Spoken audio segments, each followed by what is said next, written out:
उसकी जीजाजी तुरंत आईसीयू से बाहर निकले और परिवार वालों को फोन करके कहा, सुदीप ठीक हो जाएगा, उसे ठाकुर जी का बीज नाम याद है।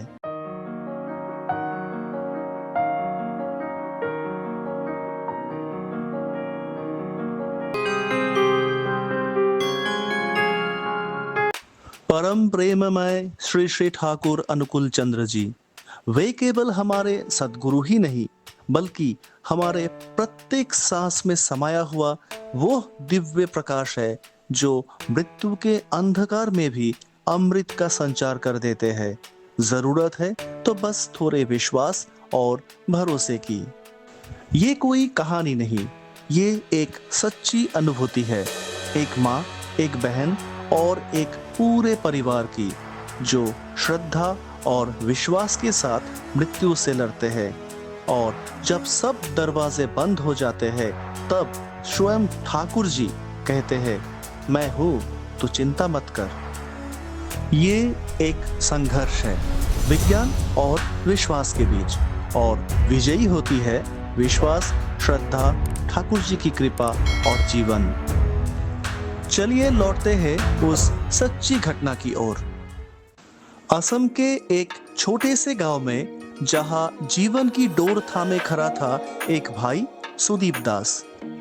27 जुलाई 2015 सोमवार, शाम ढल रही थी। बादलों के बीच छुपा सूरज और बारिश की हल्की फुहारें।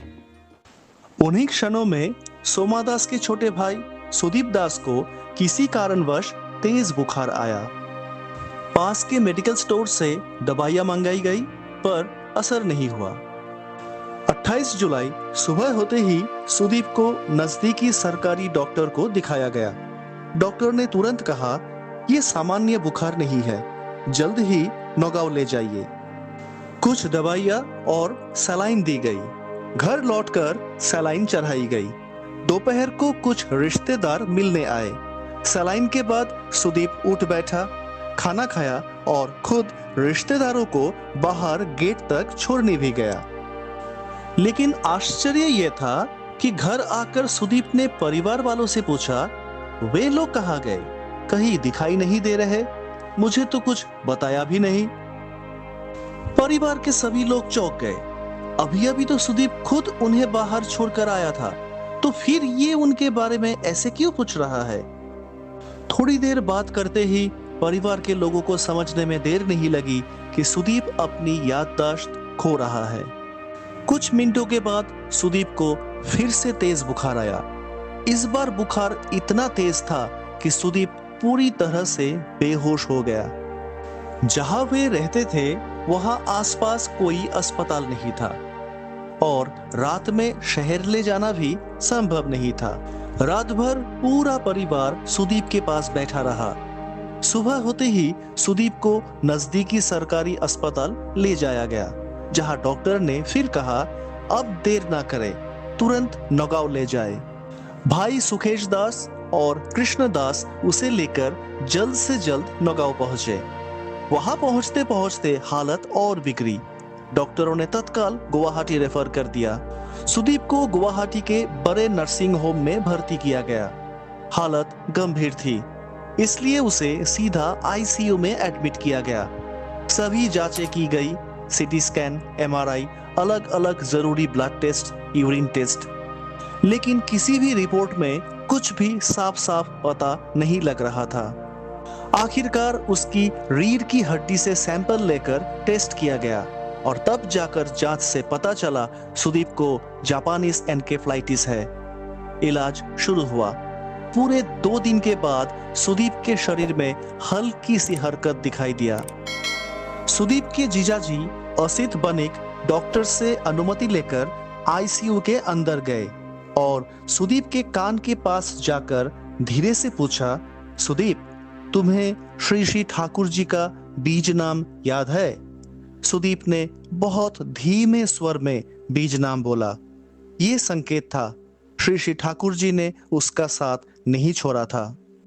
उसकी जीजाजी तुरंत आईसीयू से बाहर निकले और परिवार वालों को फोन करके कहा, सुदीप ठीक हो जाएगा, उसे ठाकुर जी का बीज नाम याद है।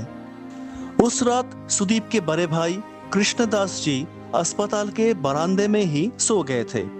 नींद में उन्हें एक सपना आया जिसमें श्री श्री ठाकुर जी स्वयं आकर उनसे बोले, तेरा भाई ठीक हो जाएगा, चिंता मत कर।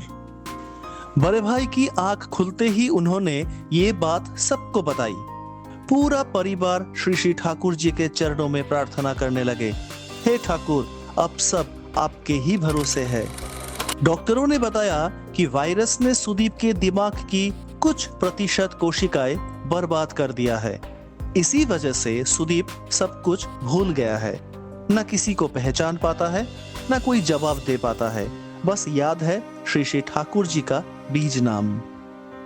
कुछ दिनों बाद हालत थोड़ा ठीक होने के बाद जब आईसीयू से केबिन में लाया गया, सुदीप ने अपने एक पुराने मित्र देवव्रत अधिकारी का नाम लिया। बड़ी दीदी ने फोन करके सबको बताया कि सुदीप को देवव्रत का नाम याद है। सबको विश्वास था कि श्री श्री ठाकुर जी की कृपा से सुदीप को उसकी पूरी याददाश्त फिर से वापस आ जाएगी। उस समय परिवार के लिए सुदीप को अस्पताल में अकेला छोड़ना संभव नहीं था, क्योंकि सुदीप बहुत बेचैन सा रहने लगा था। थोड़ी देर के लिए भी सो नहीं पाता था। गुवाहाटी में स्थित उसकी बड़ी दीदी उसके साथ रात रात भर जाग कर उसे टहलाती रहती, बातें करती रहती। पूरे 12 दिन बाद सुदीप को अस्पताल से छुट्टी मिली। शारीरिक रूप से तो सुदीप ठीक हुआ था, लेकिन मानसिक रूप से कोई भी सुधार नहीं हुआ था। बीमारी ने दिमाग में इतना गहरा असर डाला था कि 12 दिन के बाद भी सुदीप को कुछ भी याद नहीं आ रहा था। जब सुदीप को अस्पताल से घर लाया गया, उस समय उनके घर में पूजा घर का दरवाजा खुला हुआ था। सुदीप घर में दाखिल होते ही सीधा पूजा घर में गया। श्री श्री ठाकुर अनुकूल चंद्र जी के फोटो को थोड़ी देर तक देखा, लेकिन प्रणाम किए बिना वहां से चला गया। लोग मिलने आने लगे। सुदीप लोगों को देखकर बस थोड़ा हंसता, लेकिन किसी के भी किसी बात का उत्तर नहीं देता। अपनी माँ के पास जाता, लेकिन उन्हें माँ कहकर नहीं बुलाता। सोमादास ने कई बार पूछा, भाई माँ को पहचानते हो? पर कोई उत्तर नहीं। समय बीतने लगा। नियमित चेकअप होते रहे। घर में परिवार वाले नियमित रूप से उसे सेवा देते रहे और सुबह शाम श्री श्री ठाकुर जी से विनती प्रार्थना करते रहे। 6 महीने बाद परिवार के लोग सुदीप को देवघर में स्थित ठाकुरबाड़ी ले गए। सत्संगियों के वर्तमान अभिभावक परम पूज्यपाद श्री श्री आचार्य देव को सारी रिपोर्ट्स दिखाई गई।